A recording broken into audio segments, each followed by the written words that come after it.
Dalam sistem pertanian, air dan distribusinya menjadi bagian yang mendasar.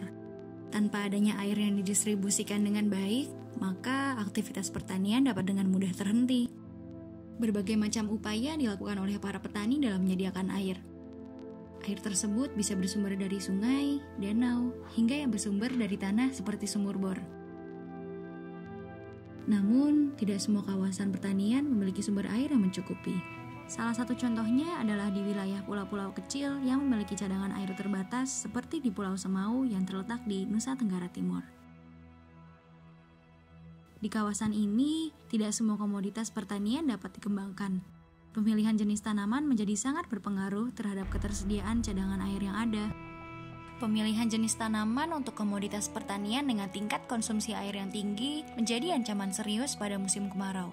Dengan cadangan air yang terbatas, masyarakat akan dihadapkan pada dua pilihan: menjaga ketersediaan cadangan air untuk kebutuhan rumah tangga, atau mempertahankan keberlanjutan pertanian lokal.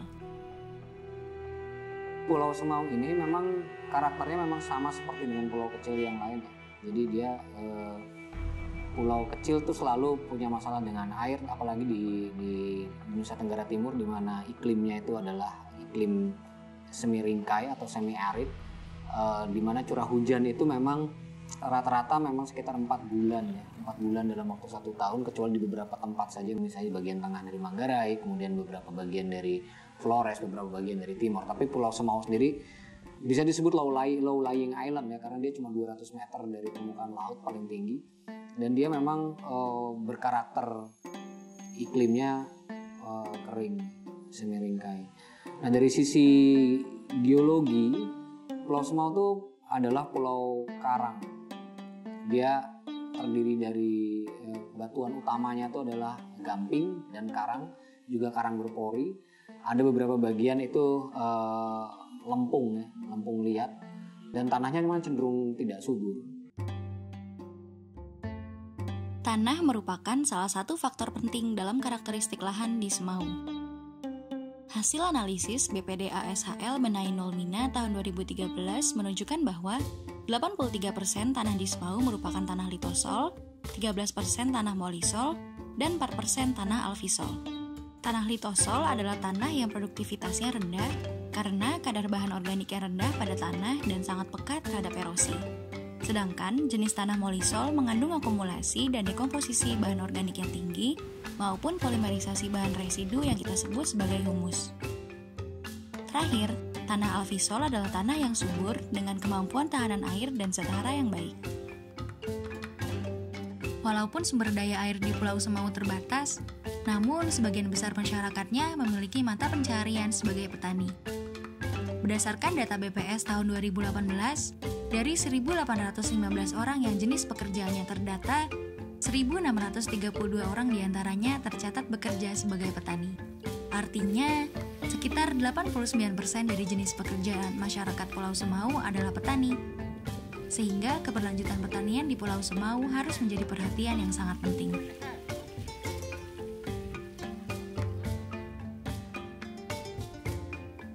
Saat ini, jenis pertanian lokal yang masih mendominasi adalah jagung dengan luasan lahan sekitar 1.350 hektar, kacang tanah sekitar 550 hektar, dan padi ladang dengan luasan lahan 450 hektar. Walaupun ketiga komoditas tersebut merupakan jenis tanaman yang tidak membutuhkan banyak air, namun luasan lahan yang terus meningkat setiap tahunnya tetap menjadi ancaman bagi ketersediaan cadangan air di Pulau Semau. Sehingga, selain melakukan pemenuhan kebutuhan cadangan air melalui peningkatan infrastruktur seperti pembangunan waduk dan jaringan distribusinya, perlu juga dipikirkan mengenai porsi pemanfaatan air untuk setiap sektornya. Sebetulnya kalau kebutuhan sehari-hari itu kan dia relatif konstan ya. Jadi karena dengan pertumbuhan penduduk yang tinggi gitu, tingkat kemakmuran yang makin tinggi juga, sebetulnya relatif dia tidak terlalu banyak menyita air ya. Tapi peningkatan pertanian ini sebetulnya yang menyita air ya. Jadi kalau di infrastruktur seperti embung gitu, walaupun peruntukannya misalnya untuk pertanian, peternakan dan untuk air minum, untuk kebutuhan domestik, tetapi dominan dari embung itu adalah untuk pertanian dan peternakan. Nah, Di beberapa tempat malah justru yang didedikasikan untuk air minum malah dihabisi semuanya untuk pertanian. Dengan pemanfaatan yang seperti sekarang saja, dari diskusi dan kemudian dari pengamatan di 6 desa yang kita mengintervensi soal pengelolaan air dan daerah-daerah tangkapan air, itu rata-rata untuk embung sendiri itu sekitar bulan September Oktober gitu sudah tidak bisa dimanfaatkan karena musim hujan sudah tidak ada, jadi air mulai dimanfaatkan bulan Maret April. Itu karena penggunaan untuk pertanian bahkan bulan September Oktober saja sudah selesai.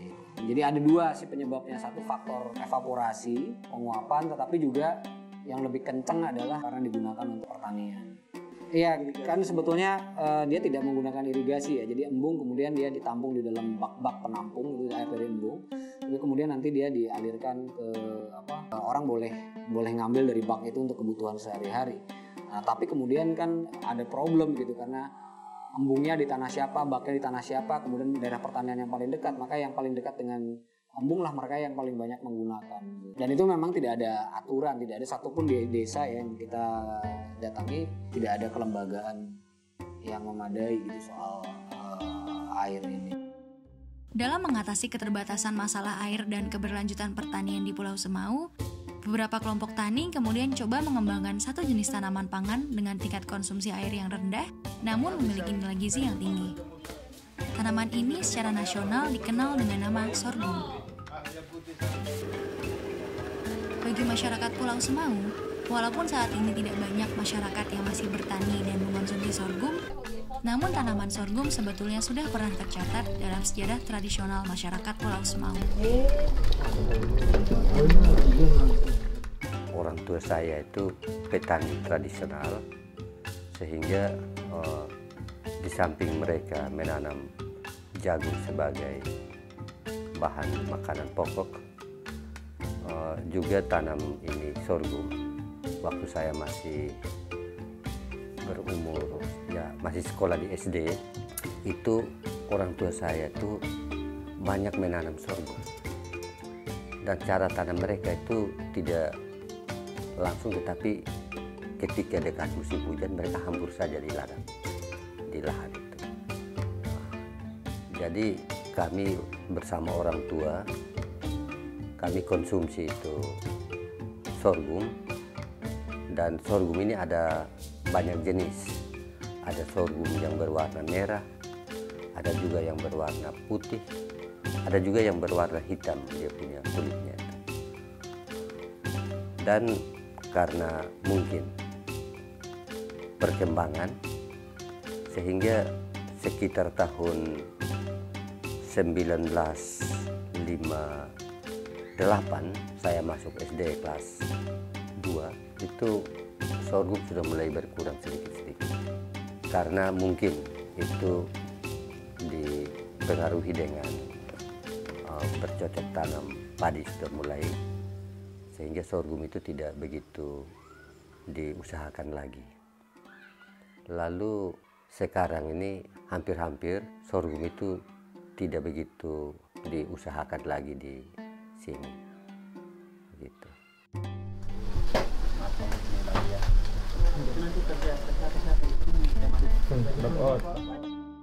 Sempat hilangnya sorghum dalam sejarah tradisional masyarakat Pulau Semau merupakan dampak dari dominasi pasar atas tanaman pangan seperti padi dan jagung yang pada waktu itu dikembangkan secara besar-besaran oleh industri. Selain itu, kurangnya kesadaran masyarakat terhadap pelestarian keragaman jenis tanaman pangan juga turut memicu hilangnya budaya konsumsi dan pengetahuan masyarakat terkait budidaya tanaman pangan tersebut. Padahal dalam banyak kasus, ketergantungan terhadap satu jenis tanaman pangan memiliki risiko yang tinggi terhadap terjadinya krisis pangan. Di Pulau Semau, kesadaran ini mulai dibangun. Salah satunya melalui komunitas dalam desa yang merupakan perkumpulan para petani yang berfokus pada upaya membudidayakan kembali tanaman sorghum.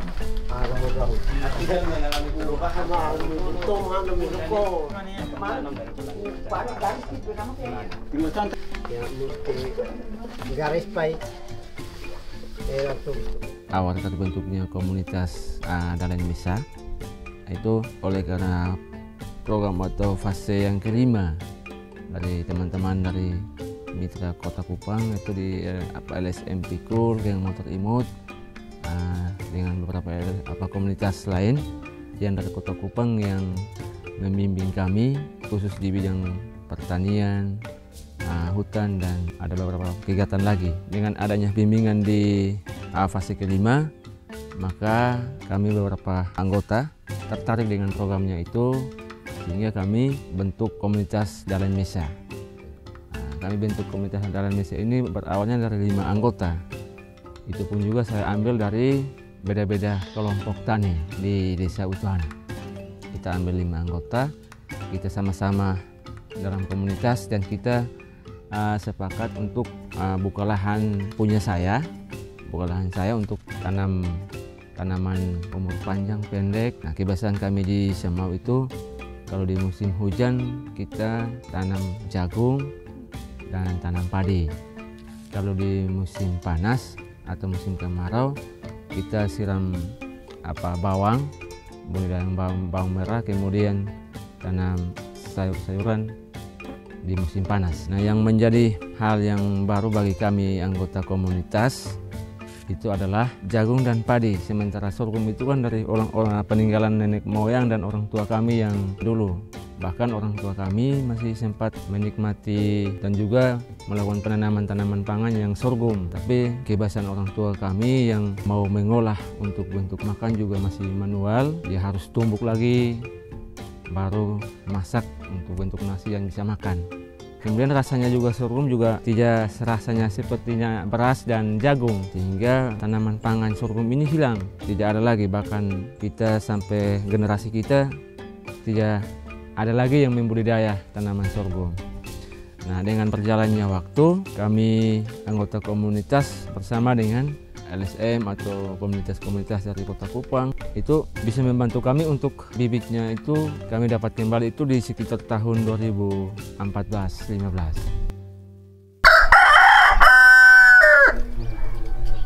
Kehadiran komunitas Dalan Mesa menjadi bagian penting, tidak hanya untuk peningkatan nilai sorghum sebagai komoditas pertanian, tetapi juga pengetahuan masyarakat terhadap pengembangan pertanian yang lebih berkelanjutan.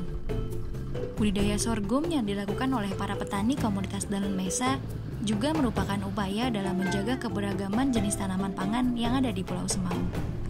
Menjaga keragaman tanaman pangan dalam konteks global dibutuhkan untuk memenuhi kebutuhan masyarakat yang juga beragam.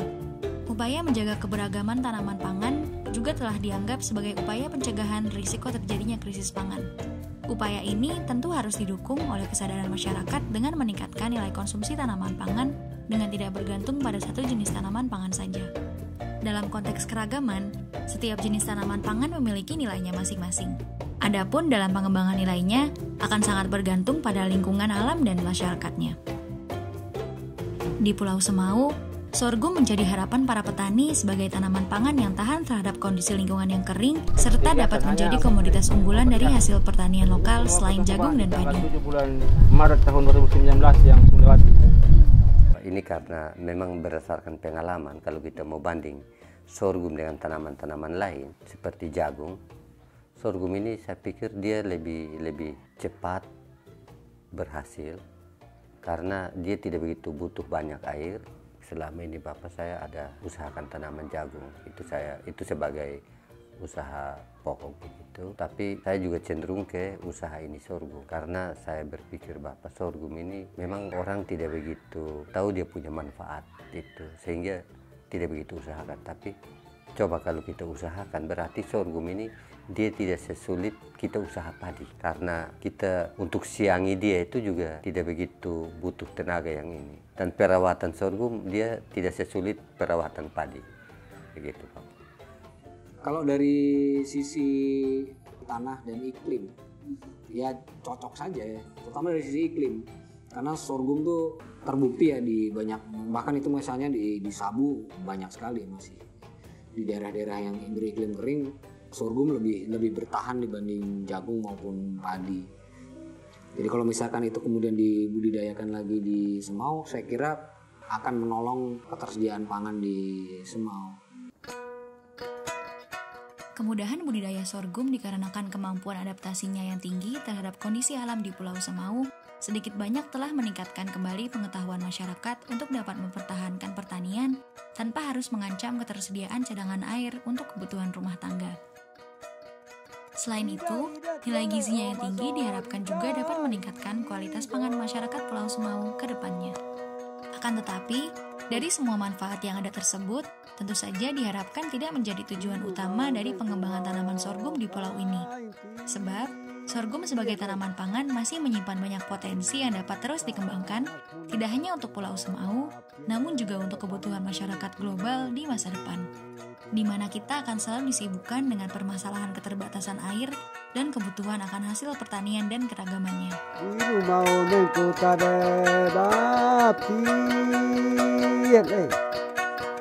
Kuday ka kunan ka utare ba piele alina mo niha